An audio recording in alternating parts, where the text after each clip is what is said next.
আগুন লেগেছে ইসরায়েলের প্রধানমন্ত্রী বেনিয়ামিন নেতানিয়াহুর ঘরে, যার ফলে মহাসংকটে পড়েছেন তিনি। 18 বছরের রাজনৈতিক জীবনে এতটা চাপের সম্মুখীন কখনো হয়নি ইহুদিবাদী এই শাসক। মার্কিন প্রেসিডেন্ট হিসেবে ডোনাল্ড ট্রাম্প নির্বাচিত হলে জিহ্বায় রীতিমতো পানি আসে নেতানিয়াহুর। ভেবেছিলেন ফিলিস্তিনের স্বাধীনতাকামী সংগঠন হামাসকে এবার নির্মূল করেই ছাড়বেন, কিন্তু ঠিক হলো উল্টোটা। এদিকে ইসরায়েলের প্রধানমন্ত্রী হিসেবে নেতানিয়াহু নিজেই রয়েছেন আরেক দলের দয়া দাক্ষিণ্যে। এবার সেই দলের প্রধানও মুখ ফিরিয়ে নিলেন নেতানিয়াহুর উপর থেকে, যার কারণে পদ হারাবেন নেতানিয়াহু, জাতীয় নির্বাচন দিতে বাধ্য হবেন আগ্রাসী এই শাসক।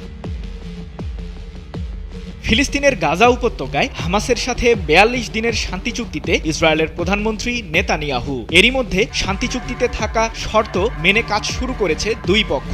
6 সপ্তাহের এই শান্তি চুক্তি শেষে পূর্ণাঙ্গ যুদ্ধবিরতিতে যাওয়ার জন্য আবারও আলোচনায় বসবে হামাস ও নেতানিয়াহু। মার্কিন প্রেসিডেন্ট ডোনাল্ড ট্রাম্পের রাজনৈতিক ফায়দা কিংবা গাজা উপত্যকায় হামাসের কাছে পরাজয়, যে কারণেই হোক এক প্রকার চাপের মুখেই যুদ্ধবিরতিতে নেতানিয়াহু। তার এই দুঃসময়ে বাড়ির মানুষ পাশে থাকার কথা থাকলেও মুখ ফিরিয়ে নিয়েছেন তারা।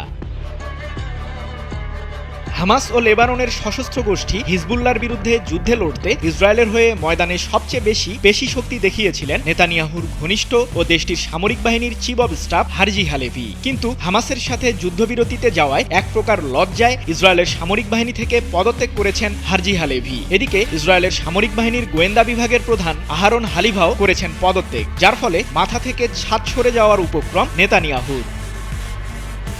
সামরিক বাহিনীর শীর্ষ নেতৃত্বের এভাবে মুখ ফিরিয়ে নেয়ার মধ্যেই লঙ্কা কাণ্ড ঘটিয়েছেন ইসরায়েলের উগ্র ডানপন্থী দল ওজমা ইয়েহুদিতের প্রধান ও দেশটির জাতীয় নিরাপত্তা মন্ত্রী বেন গভির। নেতানিয়াহুর জোট সরকার থেকে পদত্যাগ করেছেন তিনি। হামাসের সাথে এক প্রকার পরাজয় ও ইসরায়েলের প্রধানমন্ত্রীর সিদ্ধান্তকে মেনে নিতে পারেননি বেন গভির। এরই মধ্যে দেশটির সংসদ নেসেট থেকে বাকি উগ্রপন্থী আইন প্রণেতাদেরও পদত্যাগ করার আহ্বান জানিয়েছেন তিনি, যার কারণে নেতানিয়াহুর জোট সরকারে ব্যাপক ভাঙন দেখা দিয়েছে। আর এতেই প্রধানমন্ত্রীত্বের পদ হারাতে চলেছেন তিনি, যার ফলে নতুন জাতীয় নির্বাচনের সম্মুখীন দেশটি।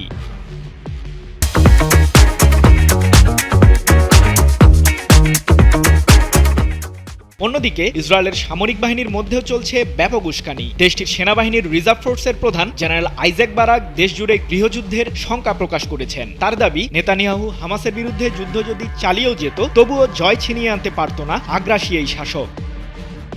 এমন উস্কানি ও হুমকির মধ্যে ইসরায়েলকে কেন্দ্র করে রাজনৈতিক ফায়দা লুটের চেষ্টায় নতুন মার্কিন প্রেসিডেন্ট ট্রাম্প। মধ্যপ্রাচ্যে মার্কিন প্রশাসনের সবচেয়ে বড় শত্রু ইরান। আয়াতুল্লাহ আলী খামেনির নেতৃত্বাধীন দেশটি পারমাণবিক অস্ত্র বানাতে সফল হলে মধ্যপ্রাচ্য থেকে আখের গুটিয়ে নিতে হবে মার্কিন প্রশাসনকে।